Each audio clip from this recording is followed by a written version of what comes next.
Bonjour Vanna, Bonjour Sylvana. merci beaucoup de nous recevoir dans ton atelier où on est au milieu de tes œuvres et de tout ton travail, ta lecture, tes belles lumières. Et nous sommes ensemble aujourd'hui pour parler de ton exposition à la galerie Thé Carmine qui a débuté depuis quelques jours jusqu'au 21 mai. Et ça s'inscrit dans le paysage urbain. Et cette série que tu nous proposes, Passage Iran 2016, un travail inédit que tu montres pour une première fois, j'aimerais qu'on commence peut-être par faire un petit tour de ton travail, de ton histoire avec la photographie et ton parcours artistique. J'ai eu la chance de recevoir un appareil de photo Zénith qui était soviétique.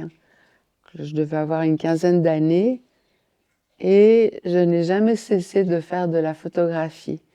Et ce qu'il y a de curieux, c'est que j'ai toujours photographié principalement l'architecture et les paysages urbains. Pas des photos de famille, pas des portraits, très rarement. Évidemment, avec le temps, j'ai appris à développer, donc j'ai beaucoup développé des photos noires et blancs. Mhm. Et puis finalement, je me suis mise à la couleur.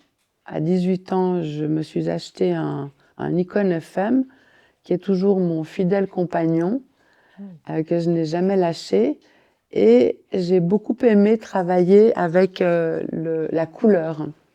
Parce que je trouve, personnellement, ça n'engage que moi d'ailleurs, la couleur plus difficile euh, est plus difficile dans le processus ou plutôt dans la finalité.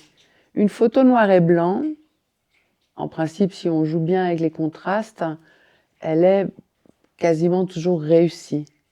La photo couleur, c'est plus compliqué Le pari est plus et grand, hein, plus plus grand. complexe. Et donc moi j'aime beaucoup la couleur parce que je travaille aussi avec ces éléments qui donnent un ajout pour moi, qui rajoutent quelque chose à la photo, à l'œuvre.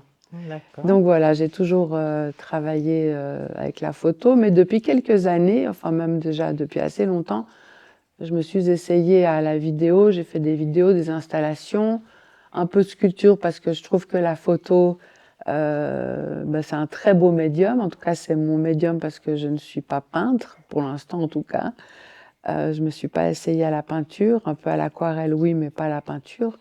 Et j'aime beaucoup la sculpture et notamment avec évidemment des éléments de l'urbanisme, c'est-à-dire du ciment, de l'asphalte, du goudron, des pierres, Pierre. des ardoises, enfin tout ce qui constitue du fer, des fers à béton, tout ce qui constitue l'environnement de Architecture. l'architecture, de l'urbanisme.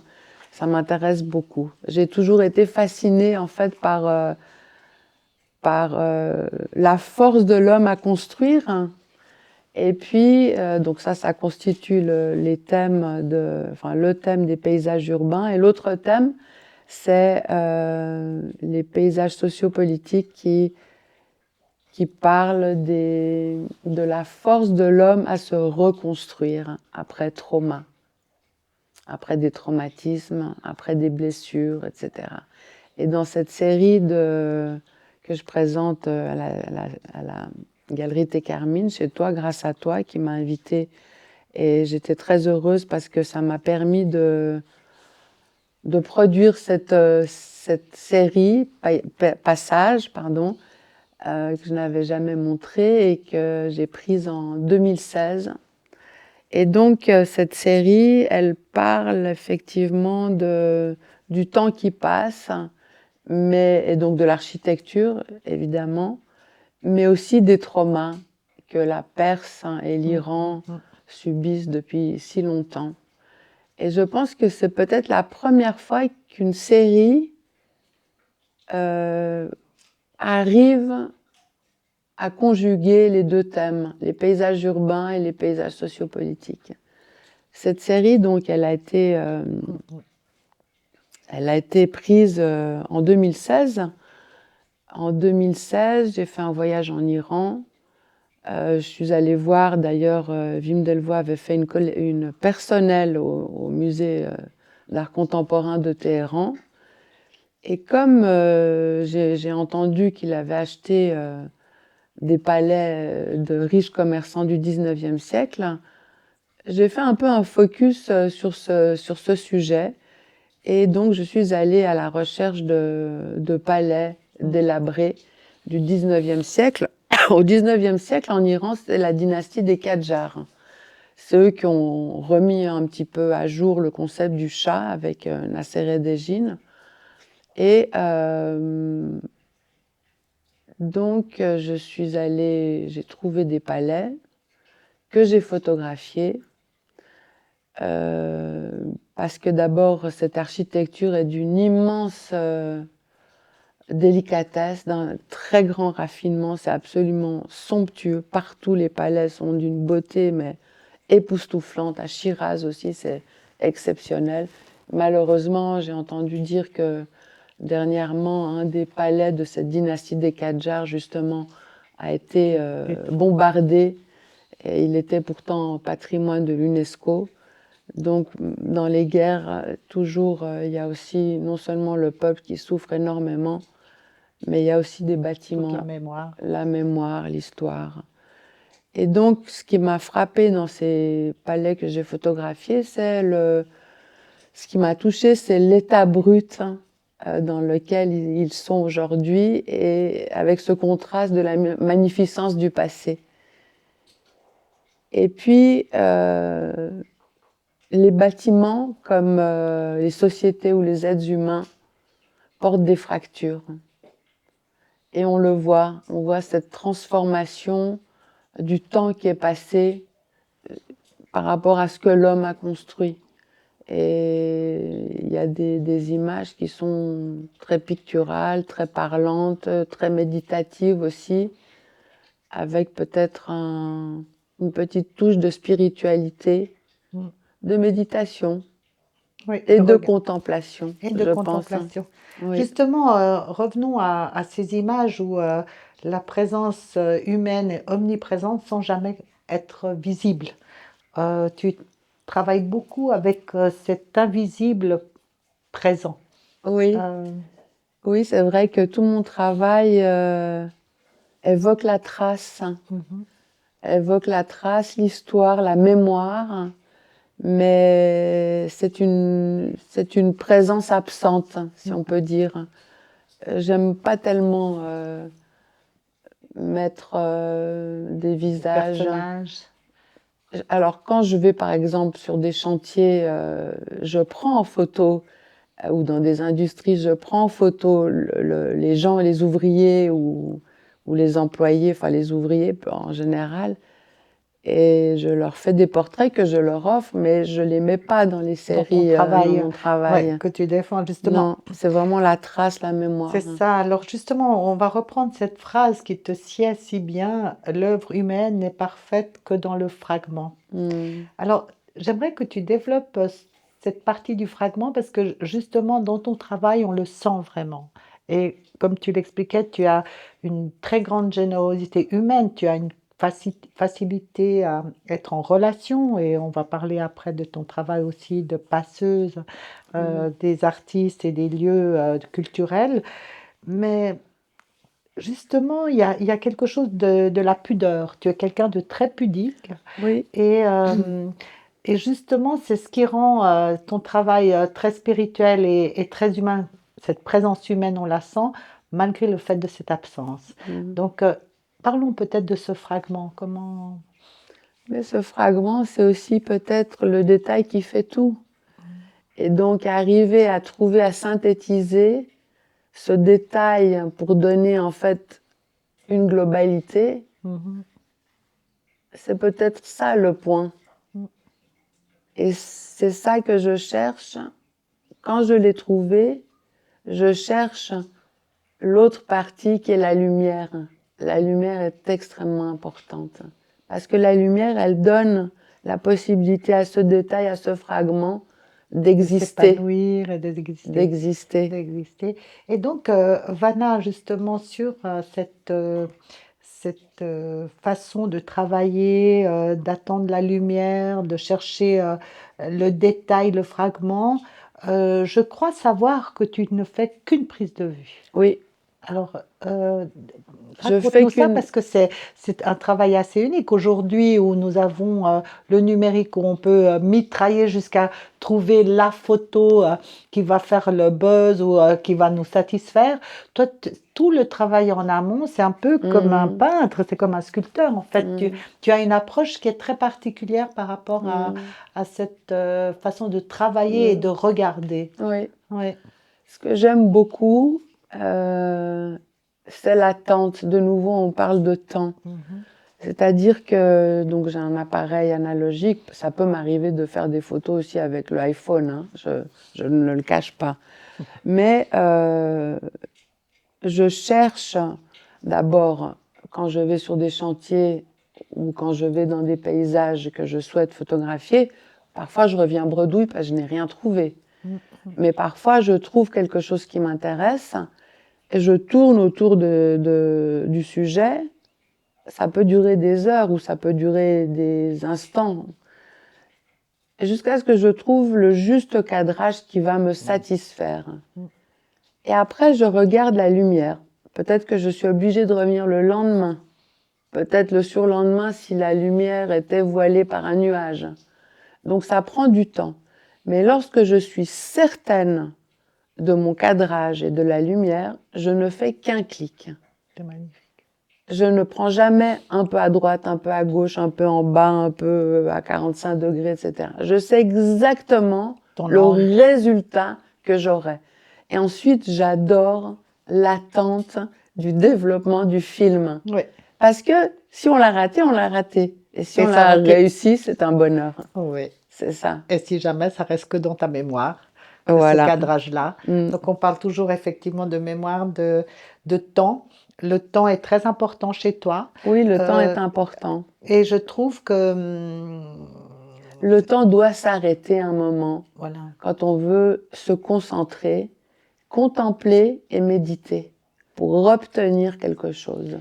Alors Il faut prendre le temps. on va faire quelque chose de. Alors, on Et je va. rajouterais, Oui, si bien tu me sûr, bien permets, sûr. que dans tout mon travail, on a une perte d'échelle, une Oui. perte de temps, c'est-à-dire qu'on ne sait pas à quel moment ça a été pris et quelle est la Ni le lieu. grandeur, le format réel de ce qui a été pris. Complètement. Parfois, ça peut être beaucoup plus grand que la réalité ou beaucoup plus petit que la Ouais. réalité. Ouais. Tu en fais, tu en fais un objet à ta dimension, à ton regard. C'est ça. C'est, On peut dire ça comme ça, oui, c'est juste. aussi. Mm. Justement, en parlant de ce temps, depuis le temps qu'on se connaît, il y a quelque chose de très vrai qu'on trouve autant dans la relation humaine que dans ton travail, c'est justement cette intemporalité. Je veux dire, on peut te voir aujourd'hui, dans 10 ans, on retrouvera toujours Vanna. Et dans tes images, c'est la même chose. Tu as quelque chose de paix intérieure. Je crois qu'on parlait de ça tout à l'heure. Je veux dire, tu es quelqu'un qui n'a pas peur ni du silence, ni du détail de la relation.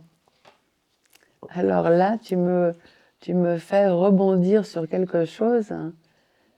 Nikos Kazantzakis, qui est un immense écrivain grec du XXe siècle, qui est décédé en 1957, et dont j'ai eu la chance de connaître sa veuve, Eleni, qui était une amie de la famille de mes parents, m'a offert le piano de l'écrivain, de Nikos, d'ailleurs dont j'ai fait une donation l'année passée à la Crète, qui est un magnifique piano Pleyel avec des touches en ivoire, en ébène, et des bougeoirs en bronze. Enfin, rien que le piano sans la L'objet. symbolique, voilà exactement l'objet, est absolument sublime. Et j'en ai fait donc la donation au musée des instruments de musique à Héraclione. Et dans un de ses livres, et sur sa tombe qui est à 350 mètres du musée, il a écrit quelque chose que j'aime énormément. Il dit « Je n'ai peur de... Okay. Je n'espère rien je n'ai peur de rien, je suis libre. Mmh. Et c'est une phrase que j'ai gravée dans un marbre Oui. et qui a été exposée au cimetière des Rois à l'occasion de l'exposition Open End, numéro 2, et qui est aussi dans une exposition chez Annalix, dans une collective. Écrit en grec. Et qui est écrit en grec. Tu peux nous le dire en grec? Oui. Δεν ελπίζω τίποτα, δεν φοβάμαι τίποτα, είμαι ελεύθερος. Je suis libre. Et je trouve que cette liberté, il faut qu'on essaye de la garder parce qu'on est trop souvent happé par il faut être, il faut paraître, il faut dire la même chose que, etc. Et il faut garder Ton libre arbitre. ton libre arbitre et ce que tu penses au fond de toi, ce que tu es réellement, et ne pas se confondre avec des a priori ou avec des peurs, justement, la pensée dominante, etc. Donc voilà. Magnifique, magnifique. Oui, donc encore une fois, je suis particulièrement heureuse de t'accueillir à la Galerie Thé Carmine pour justement ce que tu nous restitues comme univers et comme énergie. Aujourd'hui, on parle de vibe, mais cette énergie qui est dans la galerie, tu nous la transmets et cette architecture, on rentre dans ces portes, on rentre, on voit les matières. Donc, je vous invite vraiment tous à venir voir cette exposition qui est dans le fragment. Et ben, on se réjouit de vous voir tout pendant presque 2 mois ou bien 2 mois.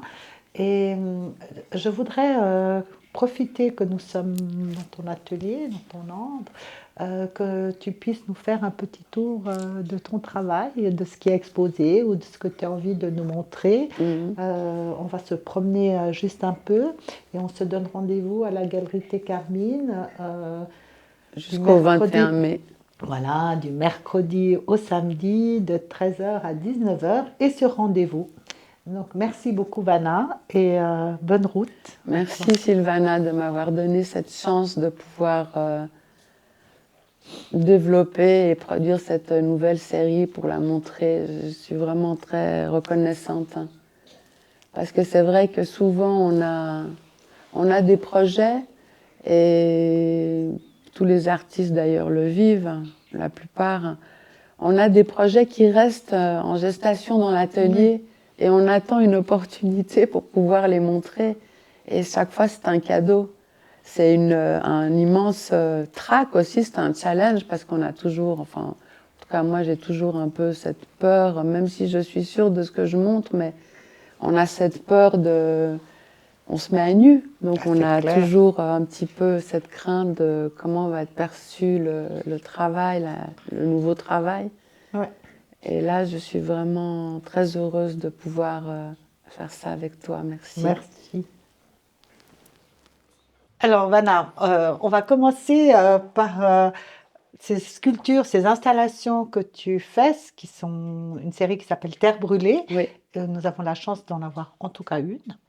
Et j'aimerais que tu nous racontes un peu comment tu arrives à cette définition-là. C'est magnifique. On dirait que c'est un travail archéologique.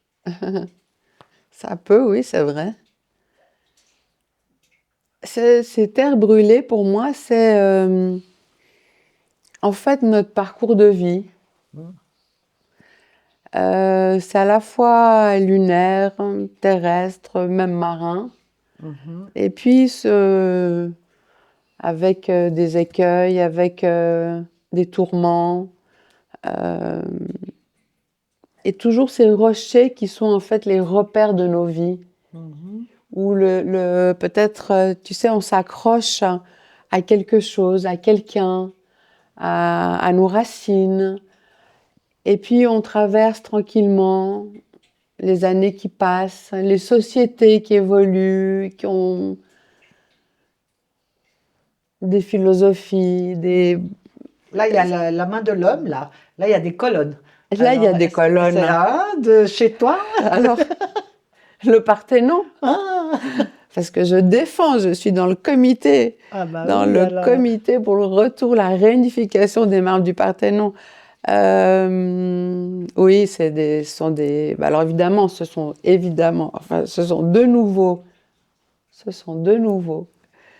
des matériaux de chantier ou d'urbanisme. Donc il y a du ciment, des cendres, des pigments, du bois, des pierres, du goudron, enfin mille choses, des carottes que je récupère à droite, à gauche. Et puis voilà, j'ai fait ces. Toi, tu Donc là. il y en a quelques-unes. J'aimerais que tu dises 2 mots sur celle-ci. Alors, celle-ci, en fait, il y en a plusieurs. Il y a le triangle, le rond et le carré. Les, les éléments de Sol Lewitt. Et je les ai faits en ciment. Donc là, il en manque 2. On Mais les imagine. on les imagine. Ouais. Voilà, là, c'est le triangle. Alors, cette installation, elle m'intrigue beaucoup. Ah, ça, c'est. Ici, on a quelque chose de. Il y a une dimension d'humour aussi dans ton Ah travail, ouais, hein. bon, Mais bah, alors, celle-ci, elle est vraiment extra. Alors, là, c'est vraiment un jeu, on va dire, oui. hein.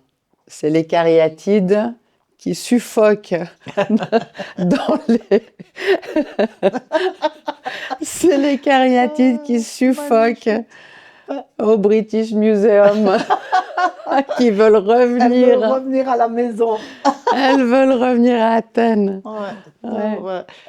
Maintenant, cette série que tu as beaucoup, beaucoup explorée, hein, cette dimension des chantiers, des. Les Raconte-nous un peu, industries, ouais, oui. des Alors ça, c'est industries. vraiment Ouais. un espèce de puzzle de mes paysages urbains. Donc celle qui est au-dessus, c'est une série qui s'appelle Anatomie.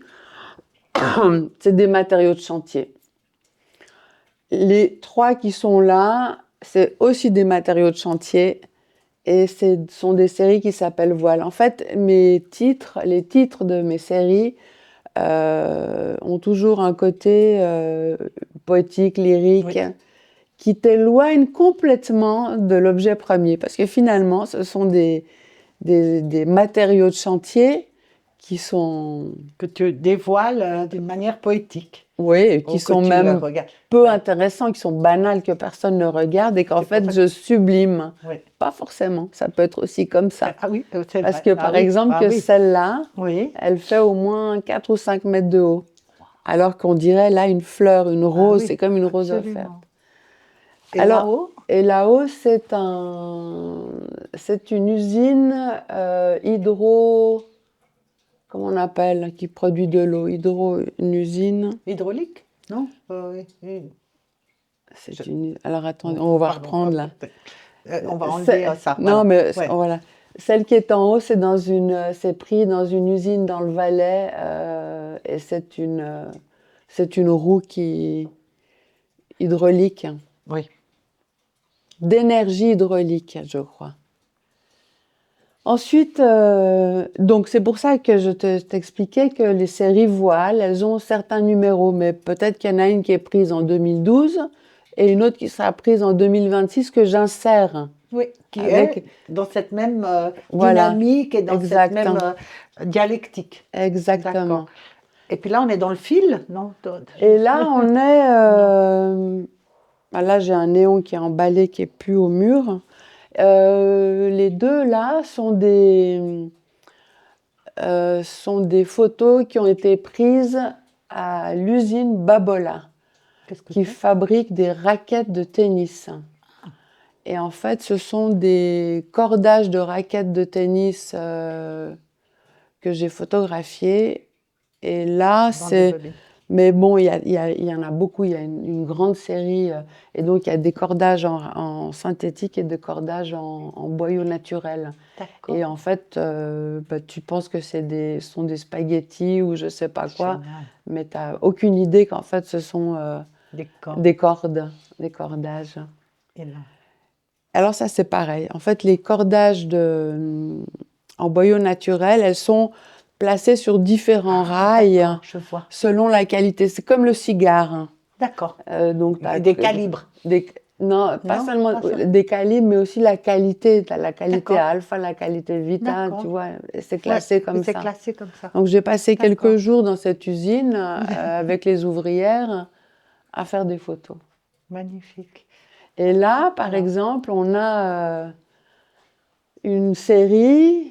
Ici, et ça c'est une maquette parce qu'elle est très grande, cette photo. Elle est 1,80 m par 1,25 m. C'est une série que j'ai faite dans deux pays, mes deux pays d'origine, c'est-à-dire la Suisse et la Grèce, chez des producteurs de tabac. d'accord. Et Ça, c'est des ça, feuilles de tabac. c'est toujours des feuilles de tabac. Ça, c'est des Wow. feuilles de tabac. Ça, ce sont des feuilles de tabac. Et cette série, ça s'appelle 1492. C'est Colombo qui a découvert l'Amérique à Cuba avec le tabac. Avec le tabac. Ouais. Et là, dans le nord de la Grèce, on était les premiers ou les deuxièmes producteurs de tabac. Ah bon? Une production extrêmement importante. Et j'ai passé plusieurs jours aussi à la frontière avec la Bulgarie à faire des photos chez des tout petits producteurs de tabac. Et maintenant, les Grecs ont quasiment tout arrêté, mais ce sont les Pomaks. Les Pomaks, c'est une ethnie qui est entre slaves, c'est-à-dire ils viennent des Slaves, mais ils sont musulmans. Mais ils ont un passeport grec. Donc c'est vraiment Ah oui. un mixte. Et eux continuent Et eux à continuent à produire du du tabac. tabac. Et les feuilles sont plus petites que les feuilles qu'on a. Chez nous, en Suisse, on a 5 producteurs de tabac. Ouais, ouais. Les feuilles en Suisse sont plus grandes et en Grèce, elles sont plus petites. Mais alors, Et malheureusement, ils les transforment ou ils vendent non, leurs non, feuilles? ils font des cigarettes, ils Ouais, faisaient du d'accord, ils tabac, font la etc. transformation. Malheureusement, depuis la crise en Grèce en 2008, Oui. beaucoup d'usines ont fermé. Oh. Et j'ai trouvé une usine qui est un bâtiment immense sur des milliers de mètres carrés, d'ailleurs une très belle architecture extérieure, abandonnée. Il y avait une fenêtre ouverte, pas ouverte, il y avait une fenêtre cassée. J'étais avec une amie et je lui ai dit on rentre. Elle m'a dit sans moi. Moi je t'attends, tu fais ce que tu veux. Moi j'y vais pas, il y a peut-être des rats, des souris, des clochards. Je suis rentrée et j'ai déambulé dans toute cette usine incroyable. Magnifique. Et ça, c'est des sacs. Il y avait des sacs, des ballots comme ça, prêts à être expédiés Et en ça s'est Égypte, en Europe, aux États-Unis, Dieu. etc. Et du jour au lendemain, la Tout s'est crise, arrêté. l'usine ferme et ça reste comme ça en l'état. Et j'ai trouvé ça très touchant, dramatique aussi. Mais avec cette lumière et avec ce tabac brûlé par le temps qui passe, on est de nouveau dans le temps, dans la mémoire, dans la trace et dans la présence absente, comme on disait tout à Absolument. l'heure. Et là, tu trompes, Avec la lumière, mais tu trompes aussi le monde avec ça, parce que c'est minéral en même temps. ah Je veux mais dire que tu vois, c'est le toujours... tabac, oui. Alors je dois dire que Oui, c'est quand même assez souvent, tu oui, peux dire ça, oui. que c'est à la fois organique, végétal et Et minéral. minéral, Et on ne sait jamais, on est perdu. Tu exactement. vois, on Ouais, disait, on a la perte d'échelle, ouais. la perte temporelle et Et la la perte de la matière. de la matière. Où la matière, pour moi, est extrêmement importante dans Ouais, chaque photo que je prends. absolument. Il y a On le ressent beaucoup. vraiment un Un travail de travail. la matière, de Ouais, la couleur, de la chromatique et de la matière. ouais. On a sauté nos feutres là. Qu'est-ce que Oui, c'est? Oui, alors tu les veux? feutres, non, pas Non? ceux-là, je D'accord. préfère On ceux-là. va prendre les feutres là, oui. On en a Ouais, 3 là. d'accord. Vas-y, Non, dis les alors, feutres. oui, alors, je suis perdue là du coup. Alors, maintenant, un support de feutre, ça c'est un travail vraiment très particulier qui nous amène ailleurs, qui nous amène, c'est pas de la photographie, donc Non? tu t'essayes justement sur une installation? Oui, écoute, c'était pour compléter J'ai fait une série sur... enfin, je travaille dans donc là, on était au paysage urbain, maintenant on est au paysage sociopolitique. Donc, quelque chose qui me touche beaucoup, puisque c'est l'histoire familiale, c'est l'exode. L'exode, l'exil. Et du côté de mon père, mon grand-père est né à Smyrne, qui était en Asie mineure. Et en 1922, la grande catastrophe, ou la catastrophe de Smyrne de 1922, le grand incendie, a chassé la famille de mon grand-père et mon grand-père vers la Grèce, hein, puisqu'il y avait 1,5 million de Grecs à Smyrne, en Asie mineure. Atatürk est arrivé, a incendié la ville et les gens se sont précipités pour partir à Thessalonique, à Athènes, etc. Ma famille est allée à Athènes. Donc moi, j'ai tellement entendu cette histoire au sein de ma famille par ma grand-mère, mes tantes, etc., que je crois que c'est quelque chose qui m'a profondément marquée, qui m'a imprégnée par mon père, etc. aussi. Et donc, je travaille beaucoup sur ce thème de l'exode. Et j'ai fait des photos qui ont été montrées à plusieurs occasions, dont l'année passée avec Adelina von Furstenberg au Musée d'art et d'histoire de la Maison Tavel, dans une collective qui s'appelait La maison est là où tout commence. Ce sont des matelas. Je suis allée dans plusieurs pays d'Europe et j'ai photographié des matelas. Mais là, de nouveau, on a une présence qui est très importante par les draps. Il n'y a aucune mise en scène. Bref. Et donc, j'ai photographié des matelas qui sont habités dans la réalité par des gens, des Syriens, des Afghans, etc. Tous les gens qui fuient, qui sont en guerre, etc., des réfugiés. Et j'ai voulu compléter ces photos qui sont très grandes, qui font la taille d'un matelas, qui font presque 1,80 m. Il y en a qui font 1,80 m par 1,50 m, la taille d'un vrai matelas. Donc, je répète, il n'y a pas de mise en scène, c'est chaque fois je vais dans des endroits, dans des refuges, dans des abris, etc. Je photographie en l'état, je ne touche rien. Et pour justement accompagner ça, je me suis dit, mais finalement, je veux faire des objets, parce que j'ai besoin aussi de prendre la matière en main. Et ces deux pièces-là, il y en a plusieurs d'ailleurs, il y en a d'autres à côté. En fait, c'est une couverture de survie. Là, ça aussi, c'est une couverture. Les deux. Ça, c'est une couverture de survie, mais ça, c'est une couverture. C'est même une couverture de déménageur. C'est en fait comme on te déménage d'un pays à l'autre, tu vois. D'accord.